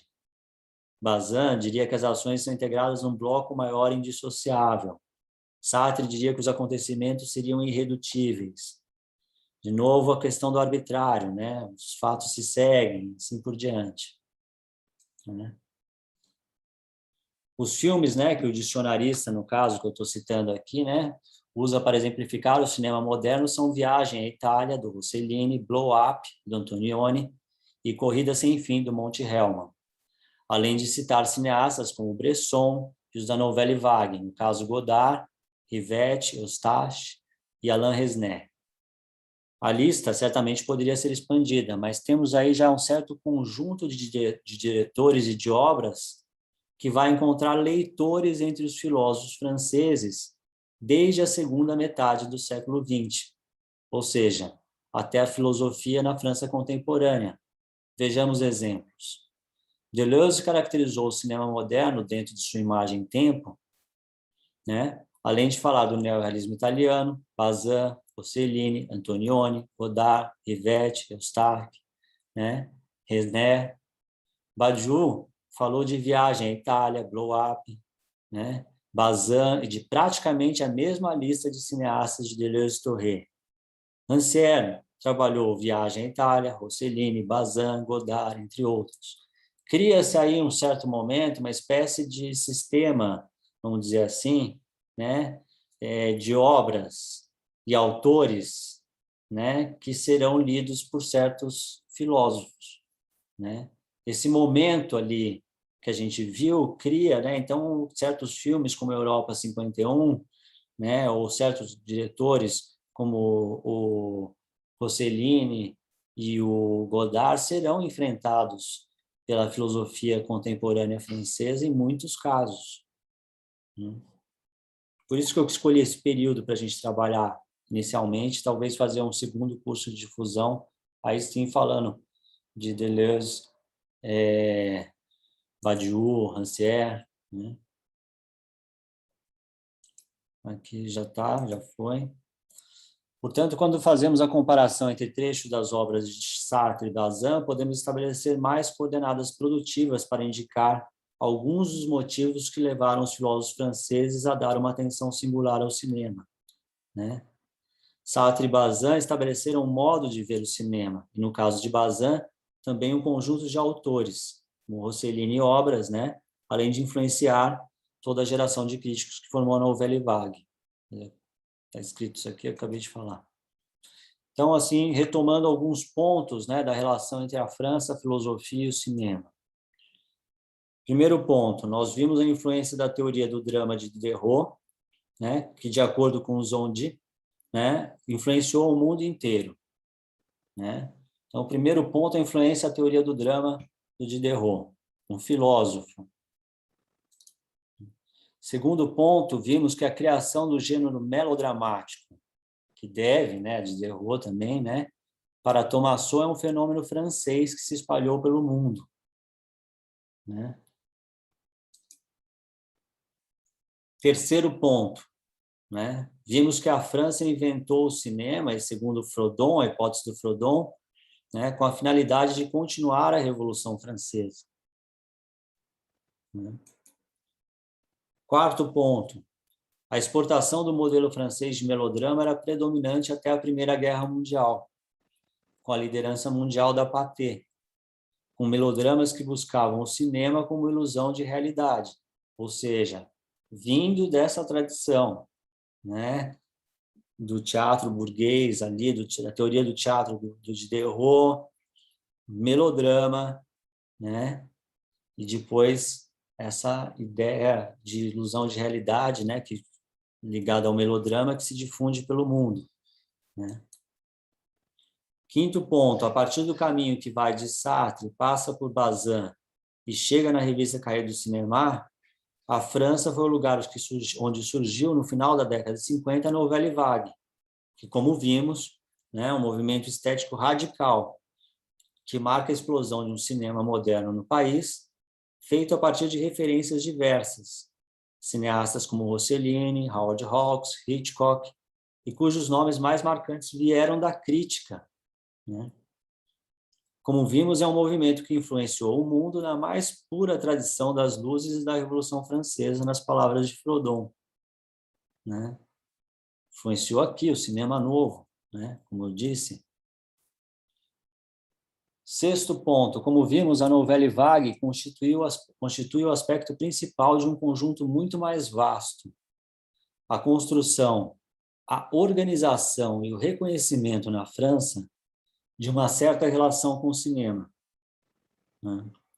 Uma relação particular que faz de Cannes o principal festival de cinema no mundo, que se manifesta no papel da Cinemateca Francesa, no exercício de um pensamento crítico exigente em relação ao cinema, que aparece nas revistas, né, na filosofia, no gigantesco movimento popular por décadas dos cineclubes, na cinefilia, na terra de acolhimento de cineastas do mundo inteiro, né, e muitas vezes do porta-voz do próprio cinema, né, como a gente viu no caso do Netflix, em instâncias internacionais, né?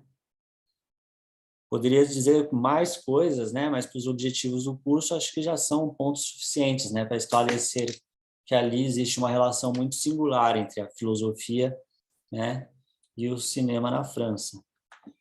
Com isso, eu consegui finalmente terminar a minha exposição um pouquinho antes e poderemos ter um tempo maior aí de conversa com vocês, se vocês assim o desejarem, né? Alguém sabe onde assistir online esse filme? A Agatha perguntou. Eu não sei onde assistir online esse filme do Sartre, né? Eu voltei a colocar o fone, que possivelmente deve gerar ruído. Se estiver gerando ruídos, vocês me avisam. Não temos dúvidas aqui. Bom, quem tiver dúvidas pode se...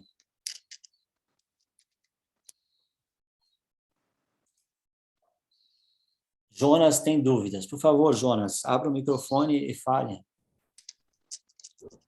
Oi, Daniel. Oi, pessoal. Bom dia. Não estou te ouvindo, Bom, Jonas. começar agradecendo... Não?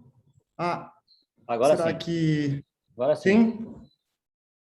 Bom, começando de novo. Bom, em primeiro lugar, bom dia, Daniel e colegas, e muito obrigado pelo curso. Excelente, muito bacana. A gente já está terminando. Ficamos com vontade de ver o outro curso sobre o Sartre ou o curso sobre os filósofos contemporâneos, mas enfim. Eu estava no final de semana lendo com o Deleuze nesse livro Conversações. Foi um mentor. Desculpa, Jonas, cortou um pouquinho. Tá ouvindo, Daniel? Agora sim. Você começou a ler no final de semana um livro com Deleuze. Cortou? Tá, agora... eu vou mudar de lugar aqui. Eu vou mudar de lugar para conseguir fazer a pergunta. Opa. Tá, olha só, acho que aqui pega melhor. Eu estava lendo no final de semana uma das entrevistas com o Deleuze no Conversações, que você disse várias vezes que o Deleuze não é parte do curso, mas ele foi citado várias vezes. Você, inclusive, falou dessas duas entrevistas com ele. E numa delas, me pareceu que ele tinha uma, digamos, hipótese, uma compreensão um pouco diferente da sua em relação à relação entre cinema e filosofia na França. Porque é a primeira pergunta sobre imagem e tempo. E aí, a pergunta já diz assim, 100 anos de cinema e só hoje que um filósofo se propõe a enunciar conceitos próprios ao cinema. O que o senhor pensa desse ponto cego da reflexão filosófica? E aí o Deleuze diz, é verdade que os filósofos se ocuparam pouco do cinema, mesmo quando o frequentavam. E, no entanto, há uma coincidência. É ao mesmo tempo que o cinema surge e que a filosofia se esforça em pensar o movimento. E aí toda uma aproximação com o que você estava dizendo, né? Mas talvez seja esta a razão pela qual a filosofia não atribui suficiente importância ao cinema. Ela está demasiado ocupada em realizar por si só uma tarefa análoga do cinema. Ela quer pôr o movimento no pensamento como o cinema o põe na imagem. Eu fiquei com a impressão aqui de que o Deleuze fala como se fossem duas séries paralelas, assim. Tanto a filosofia quanto o cinema estão pensando o movimento, mas cada um ao seu modo e sem tantos pontos de contato, me pareceu, né? Ele termina assim: há uma independência entre essas duas pesquisas antes que haja um encontro possível. Resta o fato de que os críticos de cinema, pelo menos os maiores, são filósofos na medida em que se propõe uma estética do cinema. Eles não o são de formação, mas se tornam, era o caso da Aventura de Bazin, né? Exatamente. Mas, enfim, eu queria que você comentasse um pouco, porque está claro, né, todo o seu argumento da importância, né, que os filósofos franceses, importância ou atenção especial desses filósofos para o cinema, mas aqui na conversa com o Deleuze pareceu que ele tinha que era um pouco uma outra leitura. Não sei se você puder comentar. Eu agradeço. Claro, um prazer comentar. Vou te responder porque talvez fique melhor. É um prazer comentar. Em geral, há uma desconfiança muito grande por parte da filosofia em relação ao cinema, sobretudo na época do surgimento do cinema, né? A explicação que eu acho que tem melhor para isso é o fato de que a sala de projeção ela é a configuração arquitetônica da Caverna de Platão, né? Não há outra coisa que não seja a sala de cinema, é a Caverna de Platão, né? Tem o fogo atrás, as sombras que passam na frente, a projeção, o espectador imobilizado e assim por diante, né?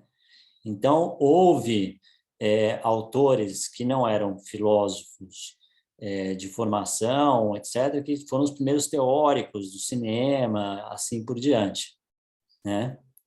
Então, houve um desprezo por vários filósofos, né? Não tomaram a sério o cinema, né? Mas eu acho curioso que, justamente, né, o Bergson, logo no início do cinema, já está falando sobre, usando, né, exemplos do cinema, embora seja para falar de outras coisas. E quando o Deleuze está falando justamente de colocar movimento dentro da filosofia, ele está falando de Bergson, né? Nesse caso, né? Porque colocar movimento ali, mutação, devir, etc., né? Como que ele faz isso, né? Mas para o Deleuze, assim como para o Merleau-Ponty, também de outra maneira, enfim, há é diferente, né? Como se cria conceitos do modo de você criar blocos de duração, né? De espaço, tempo, duração, etc., né? Isso está numa conferência, curiosamente, do próprio Deleuze, no IDEC, né? Na FEMIS, atual FEMIS, né? No Brasil, ela foi publicada num livro, uma coletânea organizada pelo Rodrigo Duarte, professor da UFMG, né? É fácil de encontrar, não é tão difícil de encontrar esse texto do Deleuze. E aí ele estabelece mesmo uma independência entre as pesquisas, né? Eu acho... aí ele vai falar nesse mesmo trecho da entrevista sobre a importância do Bazin. Eu tenho a impressão que, para a compreensão de Deleuze, sem Bazin e sem Bergson, vai patinar, sabe? Dá uma patinada, porque o primeiro capítulo ali do Matéria e Memória, né? Mais essas ideias do Bazin a respeito do neorrealismo são fundamentais, assim, chaves de leitura mesmo, né? Para o Deleuze. Agora, o Deleuze ele quer criar uma metafísica, né, a partir do cinema, né? Ele a intenção dele vai pegando exemplos do cinema para fazer uma metafísica, para explicar como é que é um mundo feito de imagens, onde as imagens agem umas sobre as outras, né? E o cinema permite entender isso, né? O ponto, isso eu acho que é o que o Deleuze almeja e sempre resguardando. Isso é filosofia e isso é cinema, né? Inclusive, os livros, eles são, por assim dizer, livros de filosofia. Por assim dizer, não, eles são livros de filosofia, que falam de cinema, né? Mas nunca deixam de ser livros de filosofia, no caso Deleuze, né? O ponto, para mim, que eu fico, que é o ponto do meu pós-doutorado, da minha pesquisa, né, é que eu acho que há uma quantidade de grandes nomes ligados à filosofia, né, muito importantes para a filosofia do século XX, franceses, que em algum momento pegaram esse tema do cinema, né? Esse é meu ponto, assim, e ao mesmo tempo filósofos, no caso de Derrida, que preconizou muito do que veio a ser o cinema. Então, acho curioso que ali na França tenha surgido essa relação singular, né? Por exemplo, na filosofia norte-americana, tem Stanley Cavell, né, que fala sobre as comédias de recasamento de Hollywood, né? Mas, em geral, assim, a filosofia norte-americana se destaca pelo que teve da filosofia analítica, assim por diante, né? A teoria crítica, por exemplo, né? Se for pegar Adorno, né? Que é um autor que eu admiro muitíssimo, né? Sou leitor, né? Mas Adorno não levou tanto a sério assim o cinema, né? No final da vida, sim, né? Depois que ele viu o novo cinema alemão, que já é cinema moderno, né? Mas já é uma outra relação, assim, né? Agora, se eu falar para você assim que Bergson citou cinema, Sartre, né, fez cinema, não só falou de cinema, né? Porque ele foi roteirista, né? Merleau-Ponty, Foucault, Derrida, Deleuze, sabe? É impressionante isso, assim, e que eu acho que tem relação com a própria França, assim, a maneira como eles encaram o cinema dentro da França, como um instrumento fundamental para a própria humanidade, né? Não há, por isso a resistência ao streaming. Acho que tem algo ali ligado à existência das salas de cinema, à história da cinefilia, o próprio papel da França na construção do cinema, que permite uma relação singular. Então, acho que existem bases até objetivas dessa relação, assim, né? Enfim, Claro, não não, sei se respondi a sua pergunta, Jonas, mas... com certeza. Não, acho que está super claro todo o raciocínio. Só que no final, quando eu cheguei nesse trechinho do Deleuze, eu falei, parece que tem alguma divergência, mas ótimo, ficou super claro. Obrigado de novo pelo curso e por continuamos aí. Quem mais gostaria de fazer uma pergunta? Vamos lá. Mas é muito boa a sua observação, Jonas, muito boa mesmo. Aqui, peraí. O Gabriel. Essa continuidade do pensamento sobre o teatro e do cinema na França é muito bem articulada pelo Luiz Carlos Oliveira Júnior, também naquele livro dele sobre a mise-en-scène. Você dialoga com a pesquisa dele nessa pesquisa de pós-doutorado? Eu preciso ler esse livro dele.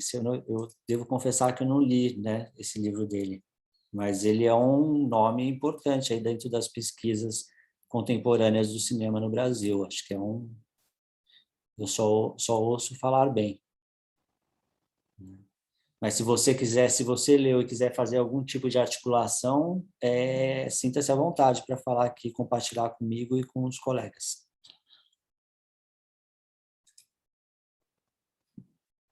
Gabriel? Giovana, presente, tá? Bom, gente, se alguém gostaria de fazer... o Gabriel está sem microfone. Tá bom, Gabriel. Tudo bem. Então, compreendemos, né? Mas muito boa a sua sugestão, né? Vou colocar na minha lista aqui. Então, com isso, queridos, eu encerro a aula, né? Agradeço muito a presença de todos vocês, a atenção, as perguntas excelentes e colocações e sugestões. Opa, Rômulo, fala, Rômulo. Legal, beleza. Agradeço a todos. Vou fechar aqui minha câmera aqui e o som.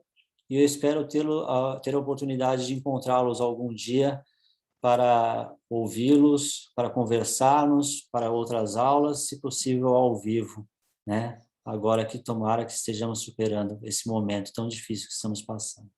Valeu, gente. Muito obrigado. Até mais. Tchau, tchau.